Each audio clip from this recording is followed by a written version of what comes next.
repeat. Transition compounds, transition elements are capable of making colored compounds. Color is a concept in physics. Color is a sensation of wavelength, symbol as lambda.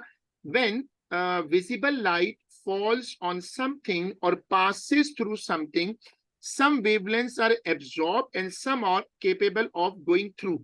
When our eye receives any wavelength, it transfers the signals to the brain, and brain actually color the signal. It's very interesting, just like a picture is colored. This is called the theory, and we call it color theory. Transition elements form colored compounds. You have to copy this screen. Yes.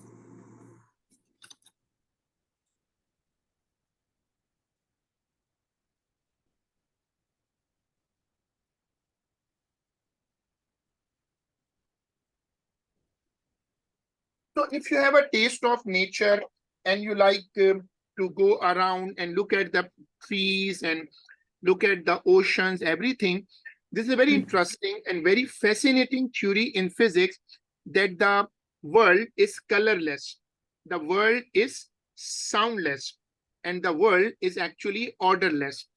It's all the translation of the brain. That is why we do not hear some sounds, and dogs can hear that sound.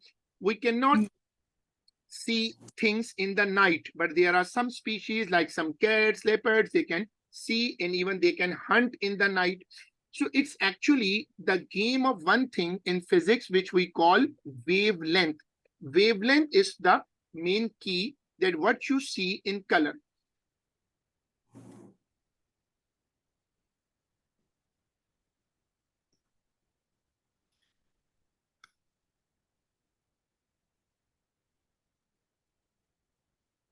Unlike vanadium, cobalt, nickel and zinc typically exhibit a single oxidation state in their compounds, +2. Cobalt-2 salts are pink in aqueous solution. Cobalt-3 compounds are also known, but they are stable only when cobalt can form coordinate bonds with electron donors, such as ammonia. Nickel-2 salts are green, and zinc-2 salts are colorless. Since the zinc-2 ion has a completely filled 3D subshell, this metal is sometimes excluded from the transition elements block. Unlike vanadium, cobalt, nickel and zinc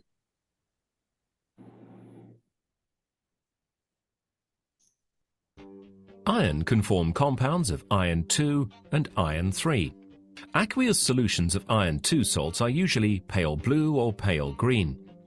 Iron 3 ions give a yellow color in aqueous solution. When an oxidant, such as hydrogen peroxide, is added to an acidified solution of an iron 2 compound, the color changes from pale green or blue-green to yellow, indicating that iron 2 ions have been oxidized to iron 3. Conversely, the addition of metallic zinc to the resulting solutions reduces iron 3 back to iron 2. In the oxidizing atmosphere of air, iron 3 compounds are more stable. Red-brown rust formed on the surface of iron exposed to humid air is a hydrated iron 3 oxide. Iron can form compounds of iron 2 and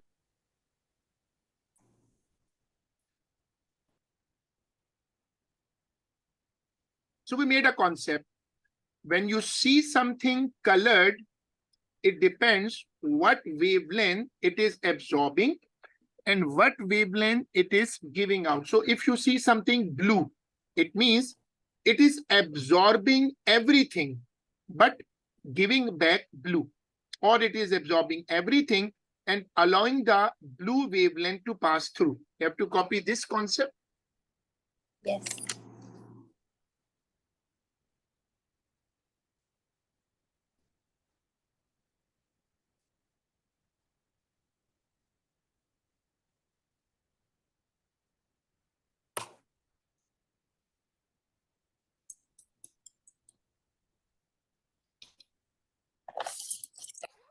I've copied.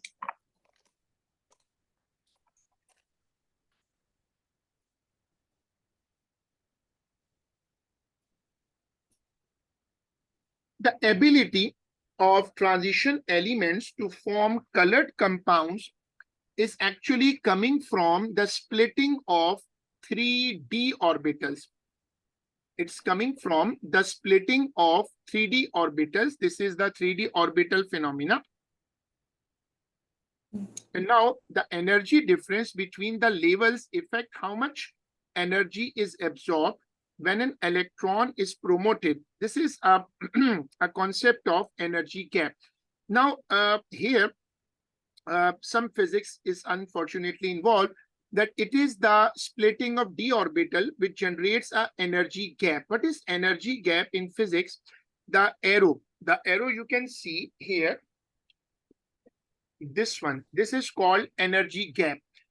This energy gap is like a jigsaw puzzle, or in bio, we can give an example of lock and key hypothesis, that when a wave is coming towards it, it will absorb a signal whose energy is compatible with the gap. It is just like lock and key hypothesis, that the key should be complementary to the lock, or jigsaw puzzle, everything can't fit there.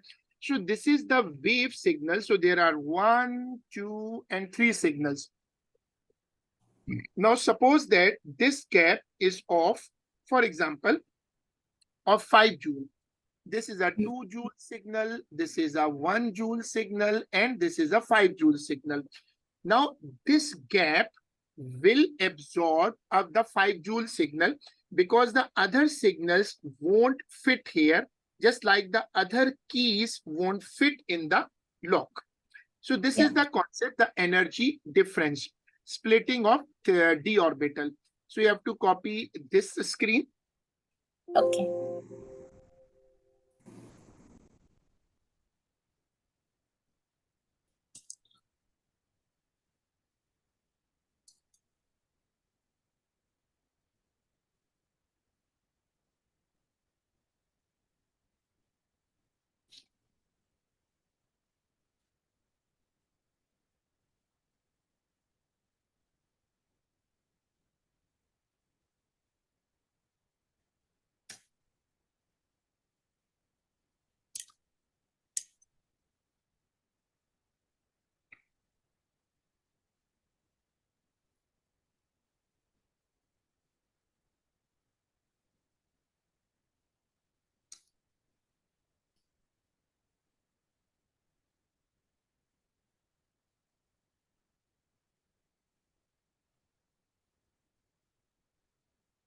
I've copied. So the color is coming from that feature. Some waves, some signals are absorbed and some signals are released. Some signals are not absorbed and some signals are absorbed. Ions with D10, which are full or empty configuration, are colorless ions with partially filled d orbital, tend to be the partially filled d orbital tend to be colored. It is caused by the ease of transition of electrons between energy levels. After copying this concept, you have to go back to observe this splitting of 3D orbital. I think I had shared a file. I had shared a file in after the last class. Did you check that file? No, you didn't share it actually. Sorry, I didn't share it. No. That was containing some diagrams like 3D orbitals splitting and like that. Was I think I had shared. I think so. No, maybe. Let me check again. Splitting of 3D orbital is ready. Sorry, splitting of 3D orbital is giving rise to an energy gap. Now, ions with D10, which are full, or D0 configuration, are colorless ions, while partially filled d orbitals tend to be colored. It's a very important concept, that all transition elements are not able to form colored compounds. Why they all are not able to color compounds? Because it's a game of splitting of d orbital. It's a game of splitting of d orbitals. This concept, this one. Now, look at this point. You have to copy this screen. Okay.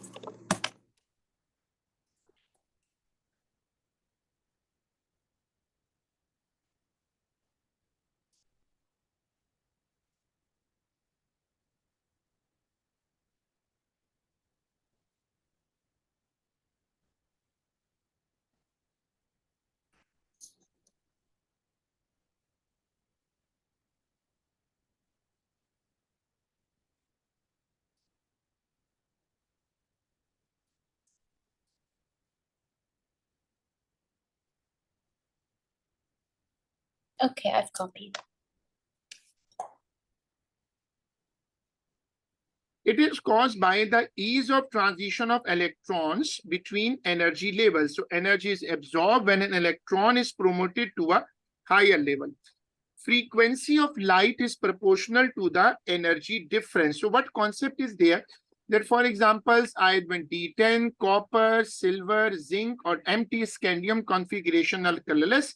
Titanium oxide is white because it is not able to form the specific d orbital. Now, color depends upon transition elements, its oxidation state, ligand, which is to discuss now in the coming article, and coordination number. Now you have to copy this. Yes.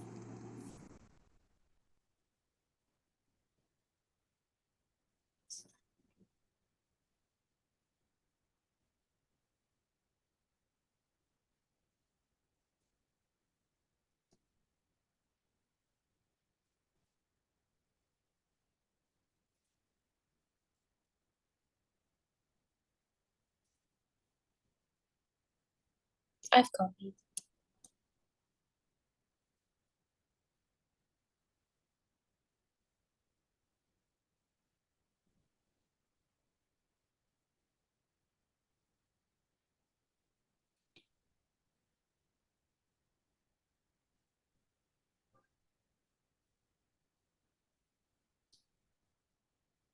Copper sulfate is a particular blue color because the energy absorbed corresponds to red and yellow wavelength corresponding to blue lights are not absorbed. This is a very fundamental concept you have to remember, that whatever you see the color, it means that wavelength is not absorbed. That is why a compound which appears to be blue, it means that wavelength could not be absorbed because of the energy gap was not fitting with it. Other colors like red, like yellow, all are absorbed. So that's why we do not see them. You have to copy this. Yes.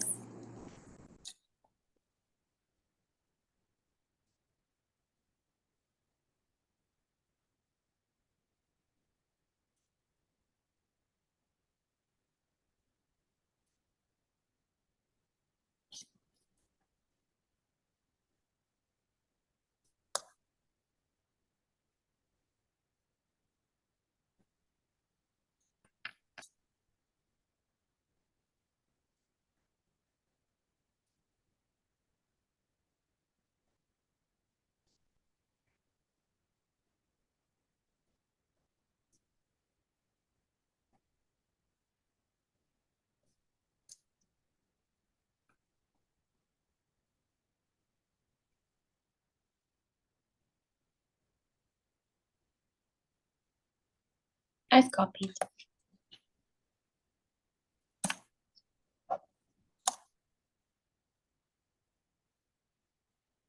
Now look at this table. It's a violet color, 400 nanometer. This type of data will be given in the paper. And you can see white light is a combination of 7 colors. This is a very old science fact, that white color is actually not a color. White is actually a combination of 7 colors. When this 7 color pass through something and the solution appears blue, it means it has absorbed every color except blue. Yes. Okay, now look at this. A solution of copper sulfate is blue because 2 colors are passing through. Now, this is a concept which is more understandable if you have seen these compounds in real. Actually, in chemistry, compounds are not very specified in color. There are some compound we use the word deep blue, we can't use the word dark blue, which is sky blue. Actually, color, even in the dresses, even in our choice of objects, color is not an absolute one line. Colors exist in different shades. That's why you can see blue and green are coming, and that a person will detect it like close to blue, but actually it has some green shade in it. Now, a solution of copper to sulfate is blue because red and yellow wavelengths are absorbed. Now look at this very important graph, and y-axis is absorbance and x-axis is wavelength. You can see the graph is going straight down, and then it goes up and then comes out. You can see the x-axis is wavelength. X-axis is wavelength. So if I consider, suppose, a point,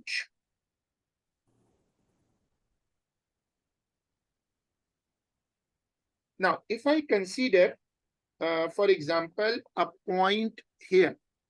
If I consider a point here, it means high absorption. If I consider a point here, it means low absorption. So this graph in the paper will tell you that which colors are absorbed and which colors are not. Remember the logic. What is absorbed will not be seen. What is not absorbed will actually be seen. So low absorbance means more chance of visibility. More chance of visibility. Now come back to this table. You can see that blue is in the range of 450. Blue is in the range of 450. Now you go back to the sketch and you can notice that this is 450. When you draw the graph, you will see that at 450, the graph has a low value here. It means low absorbance. It is blue color is not being absorbed. But look at this range. Now, a lot of colors are absorbed here because absorbance increases. So this graph actually gives opposite result. Greater the absorbance, lower is the visibility. So this one, if I come in this range, 600, 650, I will say that these colors will not be seen. But 400, 450 as a very low absorbance around 500, these colors will be absorbed. Now look at this, a solution of nickel 2 sulfate is green because violet, blue, and red wavelengths are absorbed. Again, if you look at closely this one and you see this position, then you see this position, you will see these two wavelengths are absorbed. I mark a position, suppose here P. Now, what do you think? The color at P will be seen or will not be seen? It will be seen. It will be seen. This is how we read this table. So right under it, Yes. right under it that in order to analyze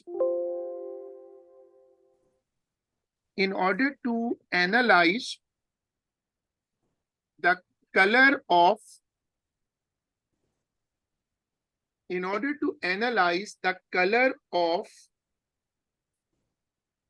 a transition metal compound, in order to determine analyze the color of a transition metal compound, Yes. we pass white light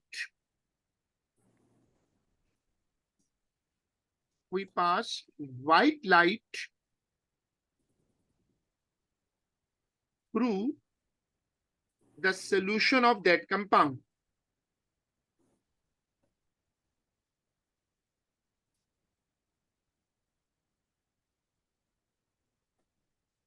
Okay. Solution of that compound using a spectrometer, using a spectrometer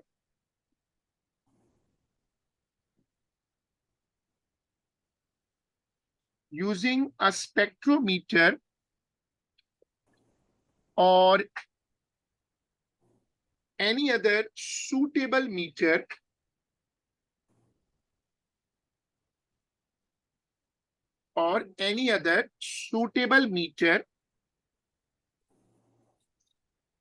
it is possible to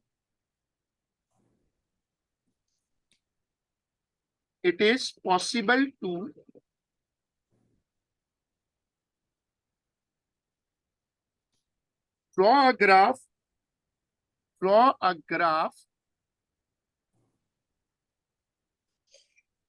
of absorbance against wavelength.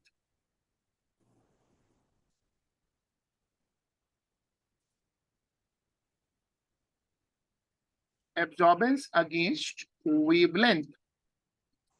Next line. Lower the wavelength.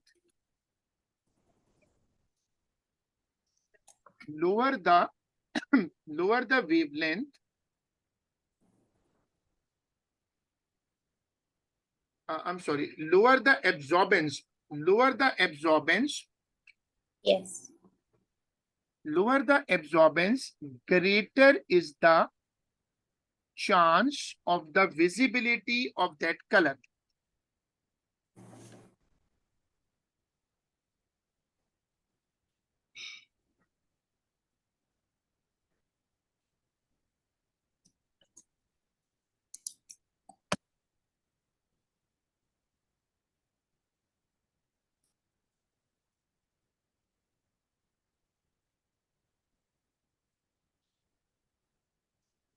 So green color is 560, 520.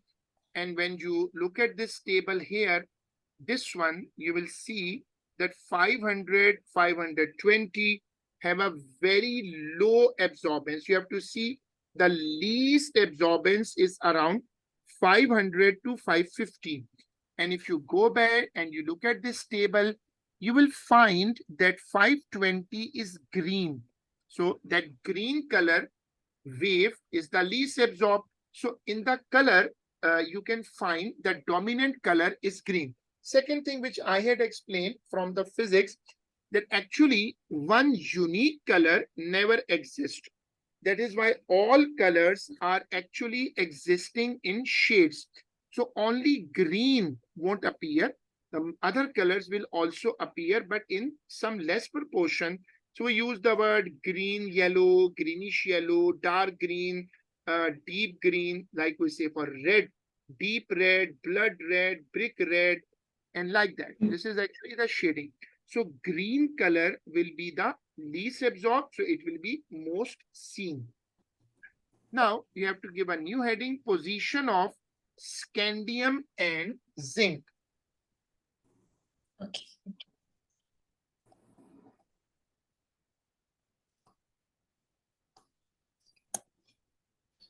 I've copied.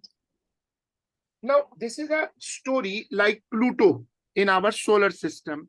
Pluto was in our solar system, and there used to be 9 planets. But later, when the definition was tested, Pluto failed to be a planet. Dwarf, actually, it's a dwarf. So Pluto was kicked out from the solar system. A similar problem occurred with scandium and zinc. They are in our apparently in our transition element first series, but the definition says the elements forming one or more stable ions with partially filled incomplete d orbitals are called transition elements. Now on the basis of this one, scandium and zinc are not transition elements. Why? Because look at the configuration of scandium. It has 3d1 4s2. Now, scandium has this configuration. So when you want to make an ion, it always loses the outer electron and ends up with an argon structure, Sc plus 3, has no d electrons. The technical word is d electron, because when you form Sc+3, you have lost the electron of d orbital also. Now, what is the core concept? An element which contains incomplete d orbital when it is in ionic state is called a transition element. If an element is not capable of showing incomplete d orbital, it is not a transition. Zinc has a very interesting problem. Zinc has full shell, 3d10, 4s2. Now, when it forms ions, it always loses the 2 4s electrons to give +2 ion. Now, in this case, d orbital is full. Syllabus says that either the element is said to be transition if it has incomplete d orbitals. So this is the reason that scandium and zinc got neglected, got rejected from the transition element story. Now, you have to, giving the heading, you have to write under it, by definition, Yes. an incomplete d orbital is necessary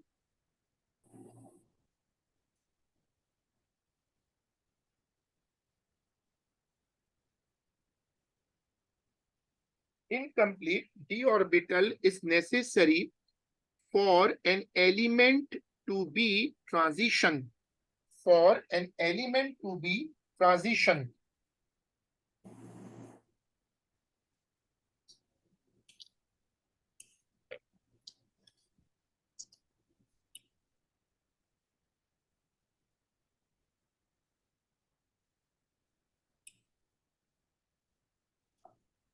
Yes.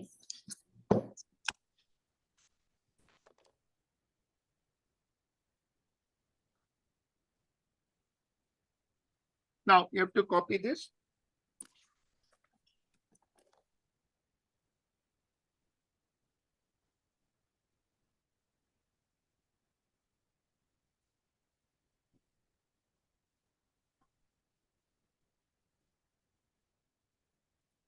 I've copied.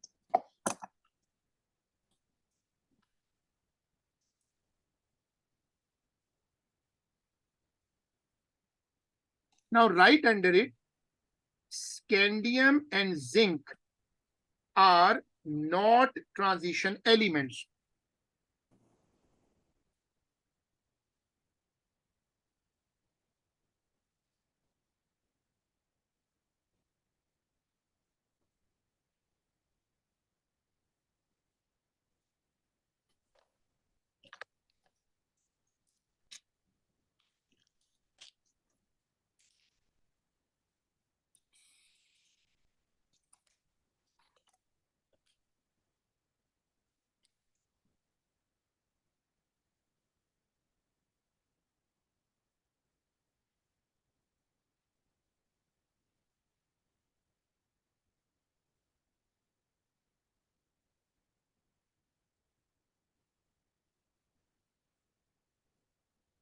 Now give a heading, precipitating transition metal hydroxides.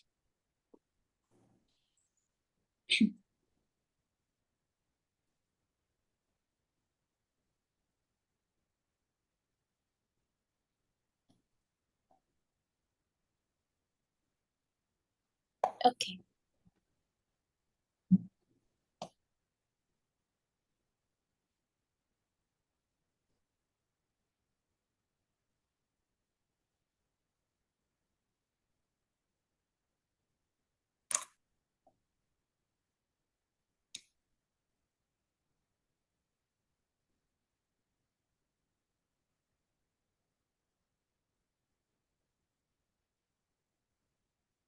Now this is a pure equation-based concept that hydroxides are normally insoluble in water. We have NaOH, alkalis are soluble, but normally these hydroxides are insoluble. The point is there to remember their colors, because transition chemistry actually is identifiable by these colors. Normally their hydroxides are colorless. So you have to write under it that transition metal hydroxides are not soluble in water. Transition metal hydroxides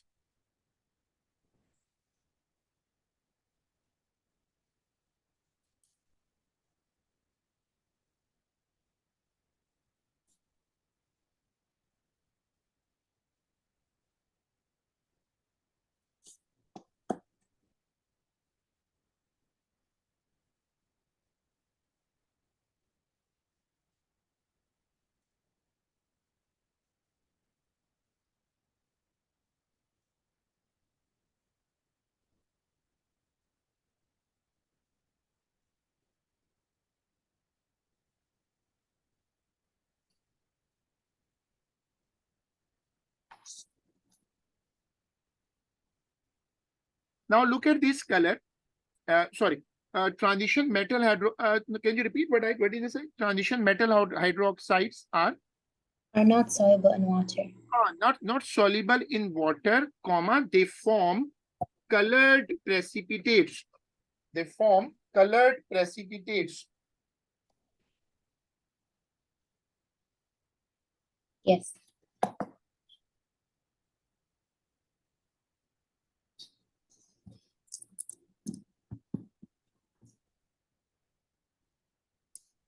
Now you have to see these colors, and what you do, you copy only one equation because all equations are in the same format. Copy one equation, and we need actually you need to copy all the colors actually. So you have to copy like this. Okay. Copy this. I'm just coming. Copy this. Okay.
Now you have to give the heading complex ions introduction.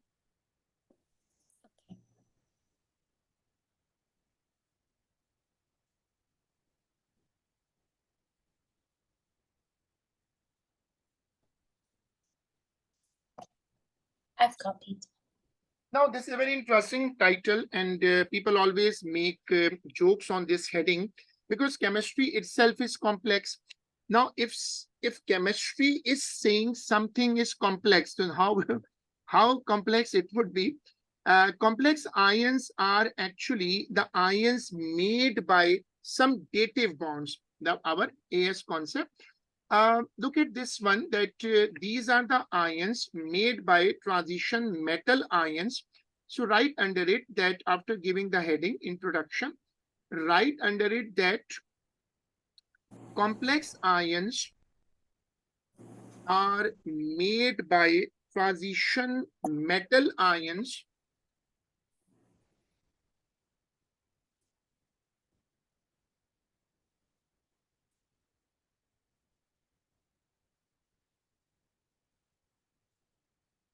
then give a side heading ligands.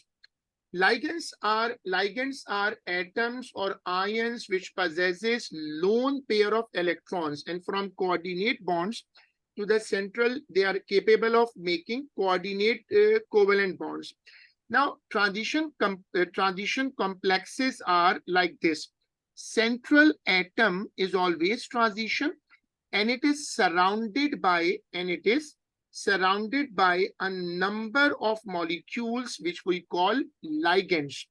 So after giving the heading introduction, you have to give a side heading ligands.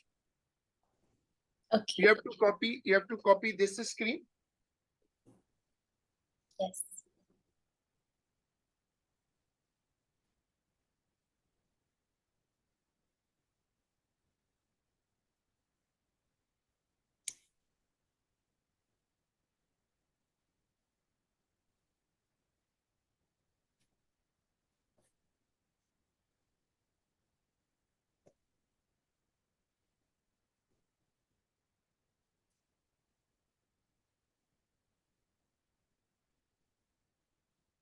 So why does it form coordinate bonds? Sorry, can you repeat? Why does it form the coordinate bonds? Because remember the point, that transition metals are in their ionic form, they are positively charged. When metals are positively charged, they would be needing electrons. In chemistry, when something is needing electrons and it wants to combine with so many elements, then obviously dative bond is the option, because the normal bonds have a limitation. You cannot combine unlimitedly with other atoms if you have to donate one electron. Coordinate bonds, you remember, they are called also dative bond, in which Yes. the whole pair is given by the other atom. So if d orbital is there, d orbital has a big capacity, but d orbital cannot be a donor. D orbital empty, in just like a case of incomplete d orbital, is capable of receiving electrons. So that is why molecules like ligands surround the central transition metal ion, and then you can see the bonds are dative. Now look at this example. These are called the ligands surrounding them. Ligands are chloride, cyanide, hydroxide, water, ammonia, and they all are electron donors. Ammonia is neutral, but in ammonia, nitrogen has a lone pair. This is tetrachlorocuprate 2 ion. This is a transition complex. Center is copper and surrounding is 4 chlorine atoms. So after this, write under it, for example, you have to copy this example. Yes.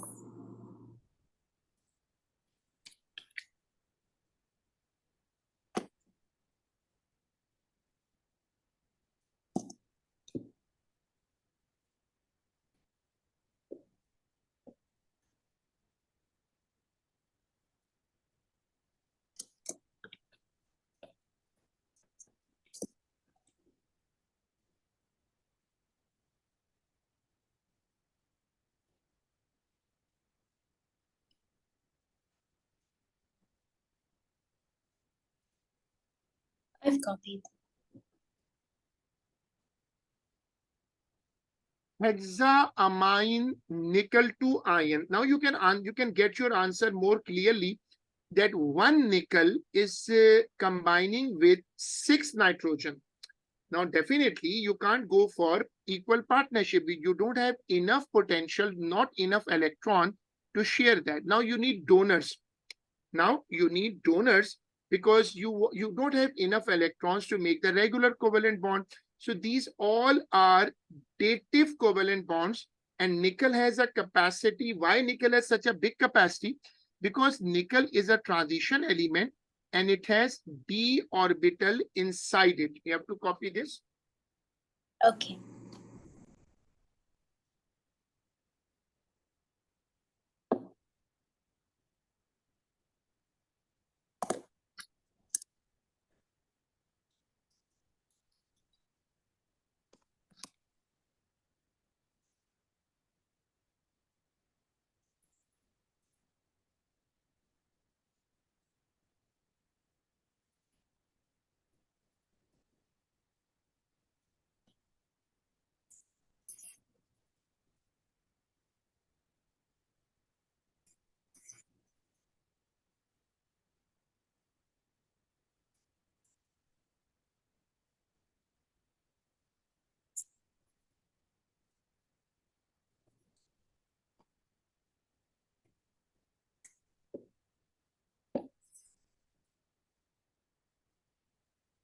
I've copied.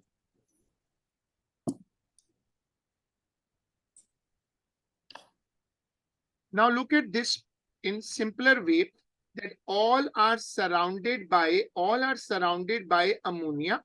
In ammonia, nitrogen has a lone pair. In ammonia, nitrogen has a lone pair. So nitrogen in ammonia offers these electrons to nickel, and that is how the arrows are pointing towards it. Now hexa iron to iron, the same issue is there. You have to first copy this now. Okay.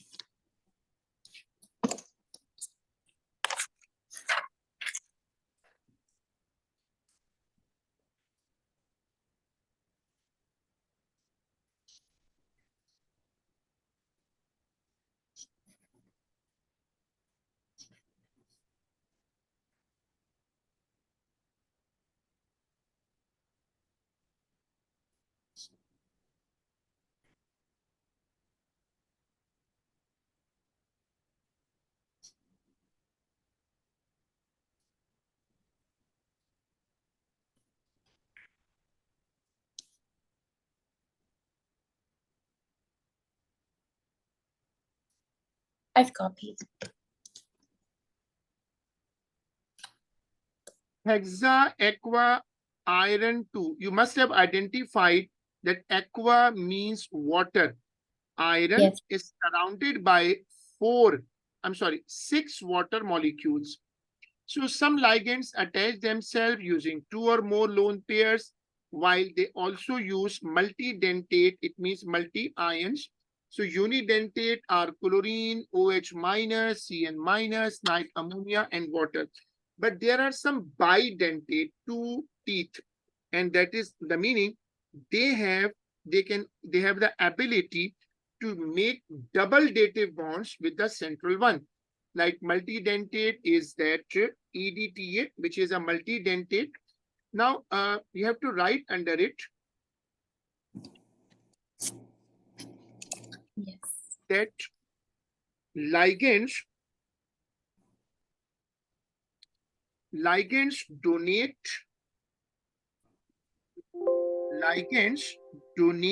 their electrons, their electron pairs. Ligands donate their electron pairs to the central transition metal ion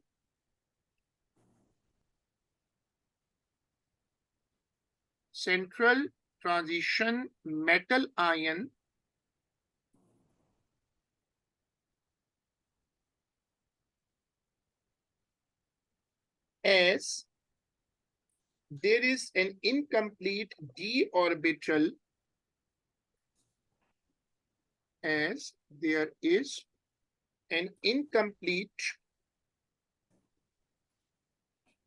d orbital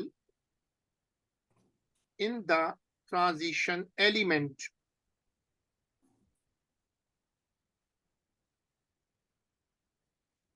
Now, in water, oxygen has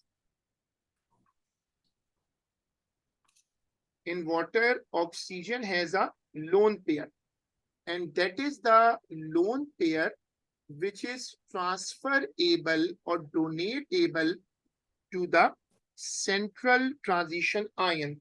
Now you have to copy this diagram with me. Yes.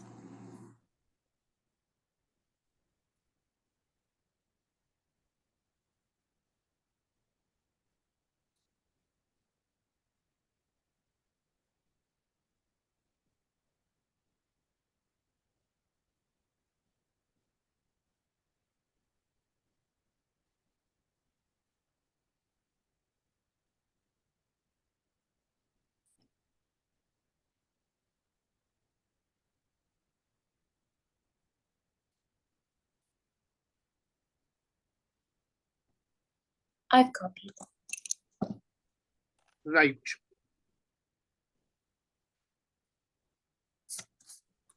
Now you have to copy this, the name also. Okay.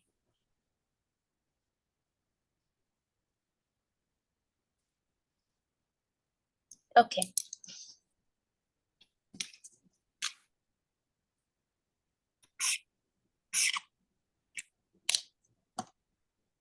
Okay. So we stop here and we will inshallah continue in our next class. Thank you. Thank you.